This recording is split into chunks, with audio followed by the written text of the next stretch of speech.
महाराष्ट्राचं हे हिंदीकरण करण्याचा भाषा बघा, भाषा कुठची चांगली असते, उत्तम भाषा असते. एक भाषा घडवण्यासाठी उभी करण्यासाठी कित्येक पिढ्या खर्ची होतात, हजारो वर्ष लागतात. जशी गुजराती भाषा आहे, जशी मराठी भाषा आहे, जशी तमिळ भाषा आहे, प्रत्येक भाषा ही उत्तम भाषा असते.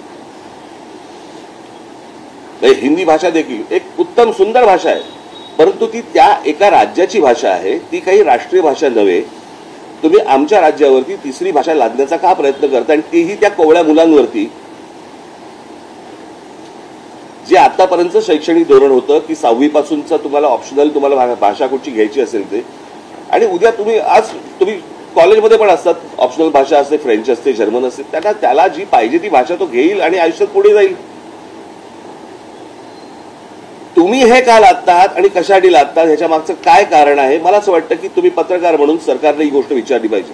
माझी आजची पत्रकार परिषद ही महाराष्ट्रासाठीची आहे, मराठी बांधवांसाठी, भगिनींसाठी आणि मातांसाठीची आहे, महाराष्ट्रातल्या शिक्षकांसाठीची आहे, महाराष्ट्रातल्या जेवढे पालक आहेत त्यांच्यासाठीची आहे, मुलांसाठीची आहे की ही सक्ती आपण लादून घेणार आहोत का महाराष्ट्रावरती.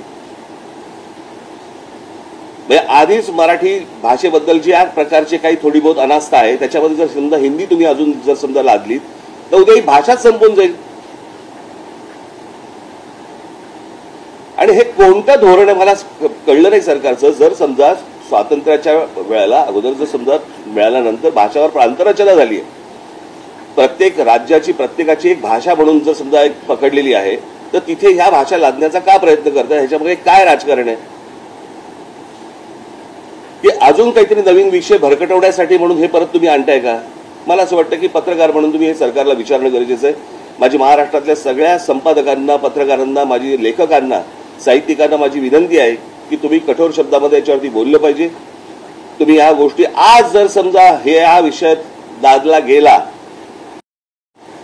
तर मी तुम्हाला आत्ता सांगतो, भविष्यातल्या पुढच्या नजीकच्या काळामध्ये मराठीचं अस्तित्वच हे महाराष्ट्रात ठेवणार नाही. मराठी साहित्य संपवून टाकतील, मराठी सगळ्याच गोष्टी संपवून टाकतील आणि केंद्र सरकारच्या वरवंट्याखाली अख्खा महाराष्ट्र भरडला जाईल. आणि म्हणून माझी महाराष्ट्रातल्या सर्व तमाम नागरिकांना माझी विनंती आहे की याला तुम्ही जेवढा विरोध करता येईल तेवढा केला पाहिजे. प्रत्येक शाळांनी या गोष्टींना विरोध केला आणि शाळा ह्या हिंदी कशा शिकवतात हेच आम्ही बघू.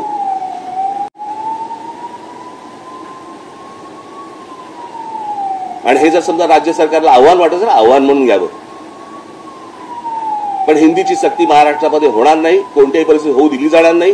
गुजरातमध्ये, केंद्रामध्ये नरेंद्र मोदी आणि अमित शहा बसलेले असताना गुजरातमध्ये जर हिंदीची सक्ती नाहीये, आंध्र प्रदेशमध्ये नाहीये, तामिळनाडूमध्ये नाहीये, केरळमध्ये नाहीये, कर्नाटकामध्ये नाहीये, बऱ्याचशा ठिकाणी नाहीये, हे धोरण महाराष्ट्रावरती का लादलं जाते, कशासाठी लादलं जाते? मला असं वाटतं तुम्ही पत्रकार आहातच, परंतु या महाराष्ट्राचे नागरिक म्हणून मला असं वाटतं जबाबदारी तुमची देखील आहे आणि याला तुम्ही पूर्णपणे विरोध करणं गरजेचं आहे, आवश्यक आहे. एवढंच सांगण्यासाठीची आजची पत्रकार परिषद होती.